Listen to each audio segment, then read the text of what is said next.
What's good YouTube, this is Fresh Pair back with another video. For today we will be talking about something that came out by surprise, the Adidas shoe that Kanye West wore during a recent basketball session at the UCLA. So without further delay, let's dive into the discussion. First off, there were rumors in the past that Kanye is planning to release a basketball shoe under Adidas, and now it seems possible that what he recently wore at UCLA could be the shoe. For now, it may only be a sample or a prototype. If that is the case, we can expect the shoe to undergo certain changes before it reaches the production line.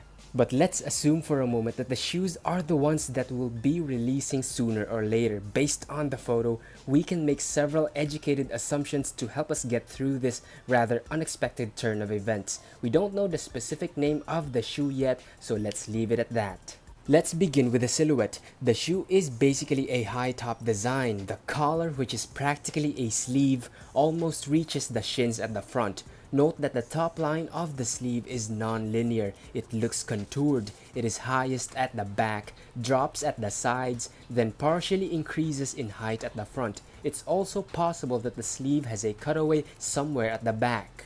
The sleeved collar does not seem to be tight or form-fitting. For all we know, it could just be a separate ankle brace of some sort and not actually part of the shoe. But if it is a part of the shoe, I don't really see the performance benefit from it, apart from the possibility that it is part of the shoe's possible booty type construction. It may also only add to the overall weight of the shoe. Plus, it can be a bit distracting during forward motions and sharp side-to-side movements. Besides, I don't expect much ankle restriction there.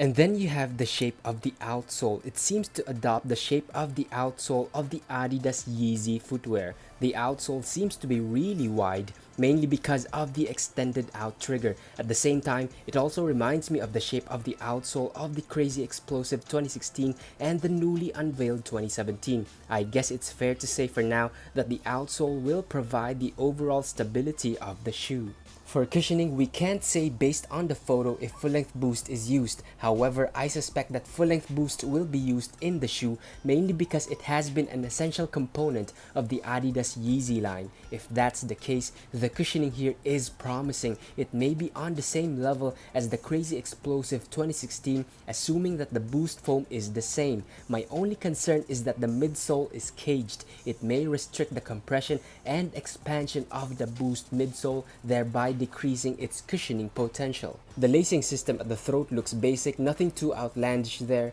There seems to be TPU reinforcements at the eyelets for added durability, but what is intriguing here is that the laces eventually have to reach the level of the ankle, and it is where you will have to tie the laces. It also seems that the laces go through a separate piece that wraps around the ankle area like a wing or an anklet. It could help tighten the middle of the sleeved collar, and it's basically a fresh concept that I'm eager to try. I just hope it is comfortable and it works. The upper material does not look too clear, but it can only be one of two things, mesh or prime knit. If it is mesh, I suspect the horn-like design at the forefoot to be some type of TPU film overlay. Plus, the shoe can be very breathable, although the durability may be sketchy.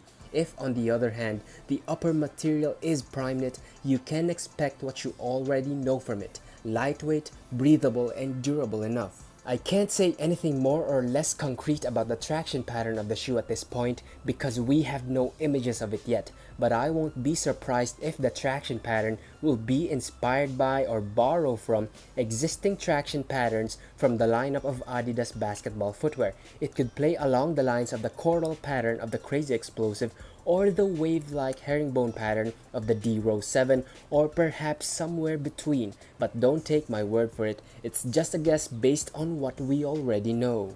Observe that the rubber outsole seems to wrap up the medial of the midsole and probably even to the lower medial of the upper material. If anything, it can enhance midfoot containment, although it's also possible that it can make the shoe feel narrow at the midfoot. I have no idea about the pricing as well, but if the Yeezy line offers us an insight, it is possible that the shoe may be priced as a top tier shoe. In other words, it will be priced just like signature shoes, perhaps a little more. And if hype teaches us anything, it is that fewer shoes made available will drive up the value of Kanye's basketball shoes. It may be tough to get a pair because I am yet to hear of a Kanye shoe that has been sitting on shelves for retail, but who knows? Overall, I can't say yet that I like what I'm seeing, but the least that I can say is that the shoe is intriguing, especially the top of the lacing system and the material that wraps around the ankles like an anklet. We are more or less already familiar with Boost and Mesh and PrimeKnit, so there's not much theorizing needed there. I suppose we will learn more about the shoe in the coming days, so stay tuned. That is it for today. What do you think about Kanye's possible basketball shoes from Adidas? Do let me know. Post your thoughts in the comment section. I'll also make an updated video once we get more info, so make sure to subscribe to my YouTube channel, like my Facebook page as well. Follow me on Instagram for regular updates. Check my blog for more info. All the links you need are posted in the description box of this video. This is Fresh Pair signing out for today. Thanks for watching. Peace.